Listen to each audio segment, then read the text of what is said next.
right, ladies and gentlemen, I am Chris Whiphand. I am here with Clay of Capstone, and we are talking about Ride the Rails. We're going to put a little spotlight on this awesome gem for you. So we're going to unpack it. Clay, you're going to tell me what's in this box because there's good stuff in here. Some awesome stuff in there. It's packed. I mean, Look at this thing. First off, we got I know we got to give props to Ian O'Toole for the cover. You know, his interview, he talks a lot about kind of developing a theme for all these games, and my goodness, that's probably my favorite. Yeah, I think I need to talk you into doing prints when we get to 3. Because that would be really nice. Wall art, that's cool. So this is a game for 3 to 5 players, plays in about an hour. Most of these winsome train games require about an hour to play, or 3 people at least to play. Is that right? Yeah, there's definitely a lot of player interaction. The players drive the game in this Iron Rail series. Wow. But yeah, this map was. Yeah, so if you're familiar with Irish Gauge, we tried to fit it on the same board, but the USA map is just so big. Plus, there's a lot more building of routes in this game. And yeah, so you can see the massiveness of this game board. This game is only $40 too. Yeah, I know, right? It's 8 panels. So I think I even happen to have an Irish Gauge map right here, just so you can just kind of do that. Yeah. So it's a doozy, and it's the same size too for the extra map, correct? Yeah, we're gonna keep that consistent, and that's Ian's taught me a lot about graphic design and his philosophy, and it really jives well with how we want to present these games. And awesome. Consistency is key. So yeah, definitely gonna have the same size. I love it. I love it. This would be back up on the wall instead of bust, but I needed to use it right away. So there you go. Now we have the individual player cards with all of the player colors. We got that in there. And then we got, if you're, again, familiar with Irish Gauge, we have the little trains.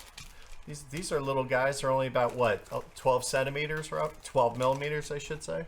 Yeah, about 12 to 15. I forget the exact dimensions, but fitting them in the hexes were it was a design challenge, but we made it work. And the map with the trains, because what we're doing is we're keeping the same train size as Irish Gauge and right. The same train colors, so you have this consistent look. Right. And like a lot of the rail games, the actual train color is not your player color. You know, you have investments in each of these trains, but that's about it. So these are our player colors, and then these are our train colors. So what made you kind of decide to go with the small trains over the more traditional cubes? Because I mean, it's a cube rail game. Yeah.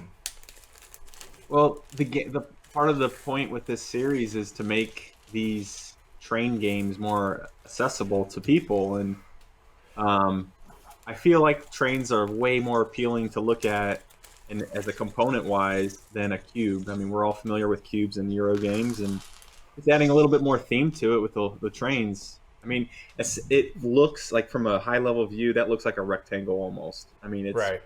But when you look at the details of it, it is a nice locomotive. So yeah, and yeah, I would almost argue it's a lot easier to get like multiples of a train in one hex with this shape than it would be with a cube sometimes, because you can kind of stack them in a line. So exactly. Yeah. I mean, I know there are purists who want that, but I tell you what, I don't want big chunky plastic trains, that's for sure. But these I'm totally cool with. Yeah, I like the wooden components. It just feels more natural. It feels like you've got some value in your hand instead of a plastic piece. That's been a philosophy of mine the entire time, but yeah, I'm glad you like it though. Awesome. So quickly, just run us through like what the objects of the game is, and you know what people could expect to do on their turn. Yeah, this one is very streamlined with turn structure. it's 6 rounds of gameplay, and each round is broken into 3 phases. The core of the game is building railways across the United States and having passengers, those little white meeple guys, um, they want to visit as many cities as possible. Um, it's kind of like thematically wise, it's this new train structures being built across the United States, and people can go to these Right. cities much quicker than they could have done before in the past. And now they want to visit all these cities. And so the more cities you deliver a passenger to, the more points you're going to get. And they're also using the different railroad companies' tracks to get there. And so if you have ownership of the stock of those companies, you're going to get some Mhm. dividends for that passenger traveling across those links. All right. So but yeah, that's essentially the game. Is you're building the tracks and delivering passengers across the United States.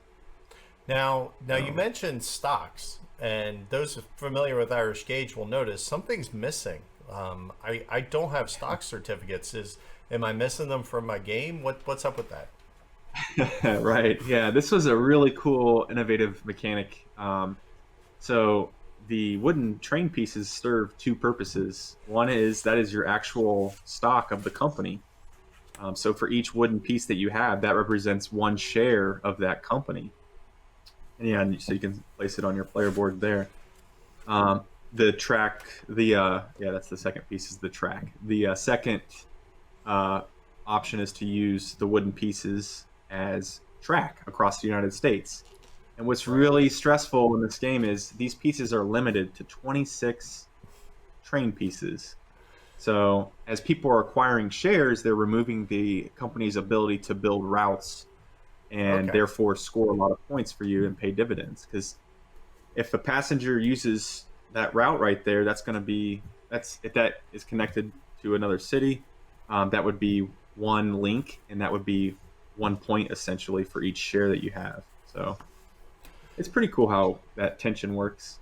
Right. It's definitely a little bit of a balance because, especially, you can see here as we get, into the reds and the blues, there are a lot more shares that people can buy. That's because Yep. the shares are also staged out. For instance, we can't just buy black and purple in round one. We have to wait until we get down here. Let me slide this in. We have to wait until we get to round five before we can start like buying everything, right? Yeah, that was another hook that got me. So I really like the trains, the pieces themselves serve 2 purposes: the shares of the companies and their actual routes. But the other really special hook is each round a brand new train company starts its own business, and allows players to start building track for that company. So Okay. yeah, you pointed out on the left there the round track. The very first round, red and blue are the only 2 companies out there that players can invest in and build track for, and they each also have their own special placement rules, how they come out onto the map for the first time. And Right. so each round thereafter, a new company is introduced, and so it creates these short alliances between players of like me and you, Chris. We're going to start off with the red company, and then maybe by round 3, we're kind of diverged paths, and you're into more of the blue company now, I'm more into the yellow company, and we're trying to make sure that our routes are better than yours and that kind of thing. It's really cool how it works out. It's So it's a lot of fun and it's a lot of tension. I really enjoy. Well, I like the route building games anyway, which this is obviously. But the delivery absolutely. aspect, the bonuses, the delayed outcome of shares, it works really well. Well done. Well done. Thanks. One other thing I want to mention too is with the shares. Some gamers are a little intimidated, or they just don't prefer auctions, and so the very first phase of each Hmm. round, you're going to go in reverse player order, and you're going to select 1 share of any company that's available. So in that first round, you're going to select either a red or a blue share. You're going to take the red pill or the blue pill, and you just get it for free. But that's a share of the company. There's no auction at all. You just take the locomotive, and you now own part of that company. So That it's very nice and accessible in that way. awesome, awesome. So Yeah. the other cool thing you did that you did not do with Irish Gauge is you released at the exact same time. You released a not a one-sided, ladies and gentlemen. He could have done that. That would have been easy. We released a two-sided expansion map right out of the gate. So we have Germany Look at on that. this side. Look at that. That's a beast. Look at all those hexes. That's lots of train Yeah. goodness. So I do want to mention one cool thing about this map. Besides the geography, it's a new country, a new area, so the region's going to have different geography. There's a lot more mountains in this one. Yeah. That's the southern part of Germany over there.